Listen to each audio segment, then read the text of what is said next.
Welcome back on the Lobo Basketball Post-Game Report, live from Dreamstyle Arena, the Pit.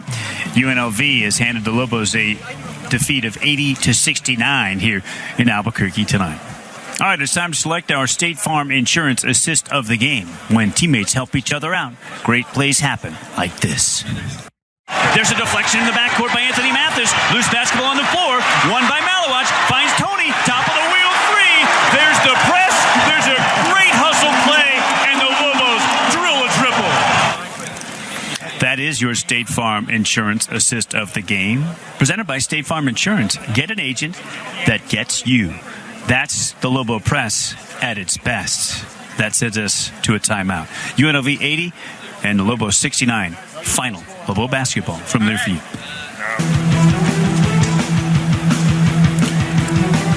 Welcome back inside Dreamstyle Arena, the Pit, where New Mexico has fallen to UNLV. 80-69 is the final score. You're locked into the Lobo basketball post-game show. We welcome in Lobo head coach Paul Weir. Coach, as you saw it tonight, after a 7-point halftime lead and the Rebels come back to win by 11, what was the difference there in the second half? I thought they were the better team. I thought their guard play was exceptional. I thought those guards played really, really good for them. That's the best I've seen them collectively play all year. And unfortunately, we did not. I was a little nervous about what we were going to have physically in us, and I think that kind of showed up over the course of the game. I didn't think mentally we had a bad few days at all. I thought we were actually okay physically, and quite honestly, if we're going to be any good, we have to find a way to win a game like this. We did not, and we have to improve upon what was a very, very, very unfortunate loss. It seemed like they were the better team, especially the guard play on both defense and offense. I mean, defensively, they just wouldn't let Mathis have. Once he came past half court, they were all over him. No, they were terrific. It was a similar game plan to Nevada, but they just did it with a little bit more speed, a little bit more pop, and bothered him. Especially in the second half. And unfortunately, he just couldn't make a shot to free anything up. So, by missing those looks, it just kind of gave them more confidence to keep trapping and allowing him to kind of get some of those shots on the run.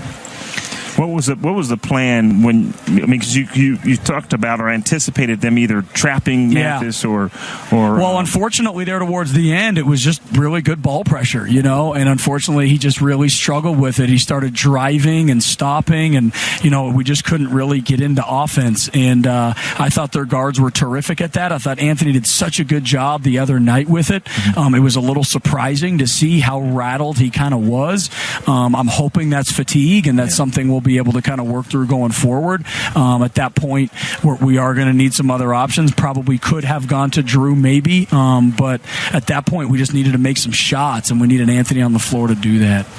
The bigs, I thought, especially in the first half, but really throughout the game, were terrific down on the block, and you got a lot early from both Manigault and Bragg. Yeah, no, unfortunately, it's been our Achilles. We just can't get them the ball. We can't get guards to be able to kind of just be strong with it, dribble to a wing, enter the post. They're just UNLV's pressure on the perimeter just really, really bothered us tonight, and it's sad. It's just bad. It's bad basketball, and we have to improve it. You mentioned the possibility that you might have seen a little more from Drew Drennan in the second half as Anthony played 38 minutes tonight. We didn't see any of Keith McGee tonight. Is there a reason that we didn't see Keith tonight? Yeah, nothing. Coach's decision. Nothing of Keith's fault.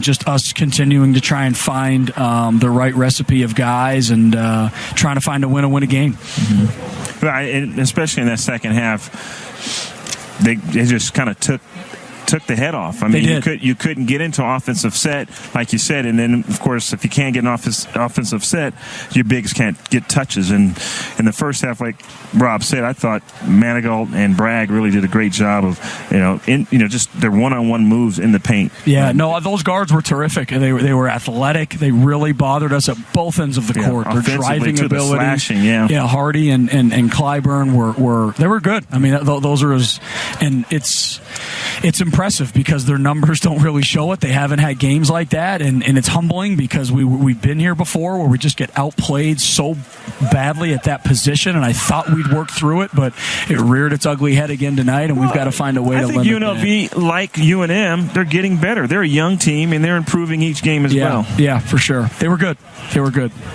What did you think of your 2-3 zone tonight in the half court against this offense of UNLV? I thought their speed bothered us. I thought their ability to kind of penetrate it and smaller, quicker guys. We haven't seen that yet. We saw Air Force, we saw Nevada, and UNLV's quickness.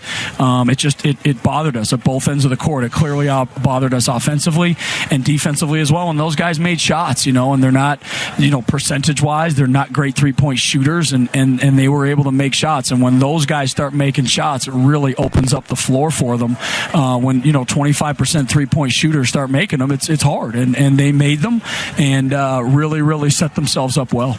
What were they doing to get a guard position for a catch against your press there, sort of between the center circle and the free throw, the top of the key, that was able to initiate some numbers there? They would get a baseline cut and turn into a yeah, no, blank. I mean, that was a pass that we've given quite up about. I mean, Nevada had kind of the same look. They just really turned and attacked our fives, and quite honestly, we've taken that possession. A guard trying to score over a center, but they were able to go right at our bigs and score right over them. And I mean, it was they were bad. They were good, and we were bad, and that's what happens when you play that way. Well, now you do have a little bit more time to get ready for this weekend in Colorado State. What do you think will be your focus? We just have to improve us. Colorado State's the least of my worries right now. We were not very good tonight, and we have to get back on the practice court tomorrow and fix it. Coach Weir, thank you very much. Thank you. Thanks, Coach.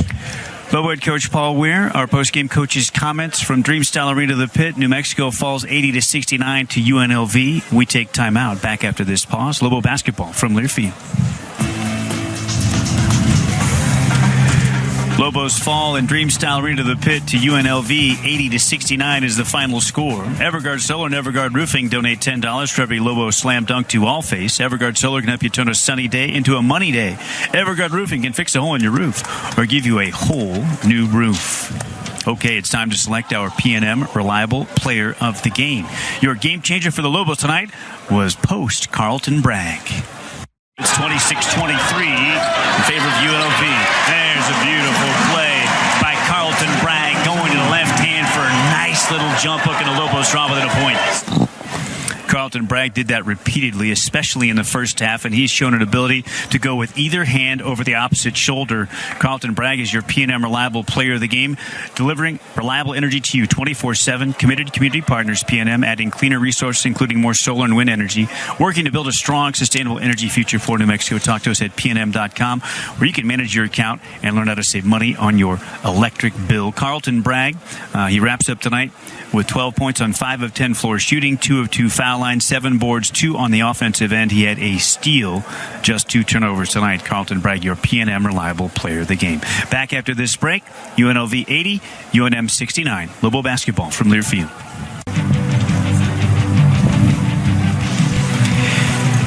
Lobos fall to the visiting UNLV Rebels.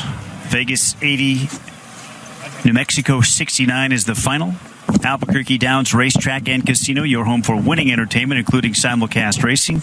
Your site for the overtime call-in show as well. JJ Buck at the ready to take your phone calls toll-free nationwide next as he broadcasts live here in Albuquerque from the Albuquerque Downs Racetrack and Casino. Well, Hunter, it's a tough one, 80-69, and the fans would love to have seen New Mexico back up that signature win, 85-58 over Nevada on Saturday. It didn't happen as UNLV gets the W tonight. We were talking during the break, and it's something that Lobo fans are, wondering about, and I'm sure talking about among themselves as well right now. Anthony Mathis played 38 minutes and 29 seconds of the 40 allotted tonight, and you talked about him looking tired there at the finish of the game tonight. And Drew Drennan, the true freshman point guard, played fewer than 7 minutes. Keith McGee, the transfer point guard, did not see the floor. Coach's decision.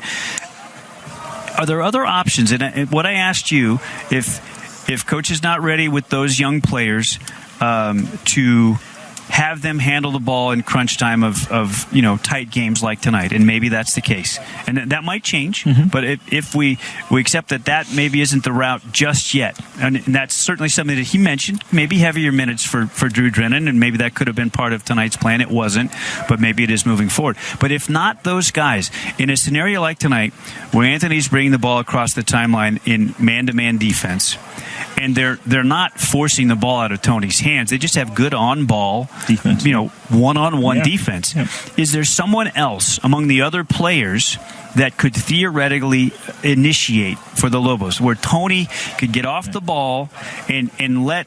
And who might that be? And we talked about it. I just sort of want you to muse about that as the fans are listening. I think the word is trust. Who do you trust that can take care of the basketball at the top of the key, and as you come across half court and initiate the offense?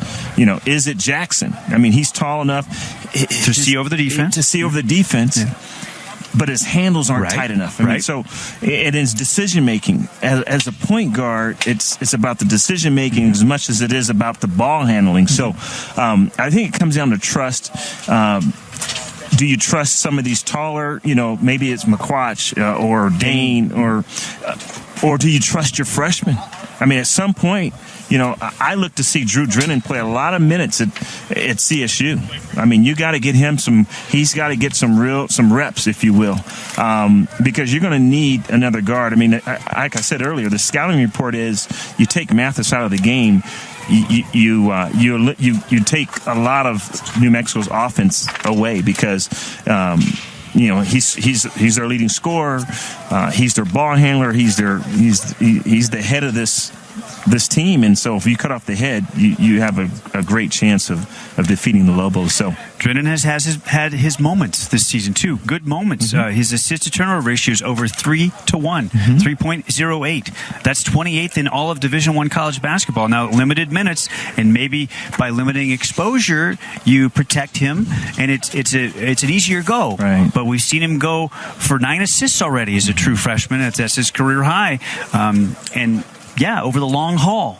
the 38.5 minutes a game, that would wear on Tone. And you get smaller. I mean, you push Mathis to the 2, and you put Drennan at the point against some of these long teams like UNLV. Then you get then you get Dane on the other wing. You kind of get small. So Coach has got some decisions to make, and I think he's thinking it through because he's frustrated. He knows that's where the weakness is of the Lobos right now, and it's the backcourt, because you can't expect Mathis to play 38 minutes and try to do everything, score the basketball and initiate the offense. And the coaching staff will be having these very same conversations, right? Yes, and they're trying to piece it together, and they're doing it on the fly with a very young team. Yep.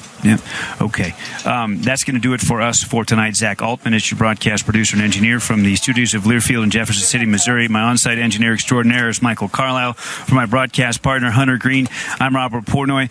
We are on the air for you again this weekend. It's a Saturday. The Lobos take on Colorado State from Moby Arena in Fort Collins, 2 p.m. Tip-off, airtime 1:30, Lobo basketball pregame show. Next, from Albuquerque Downs Racetrack and Casino here in the Duke City, J.J. Buck taking your phone calls on the Overtime call-in show locally. So long for now, and your final score for the final time. The Lobos dropped their first decision in Mountain West play to fall to 8-7 and 2-1. The Rebels are the solo first-place team in the Mountain West, at least briefly, at 3-0 in league play, and now 9-6 overall.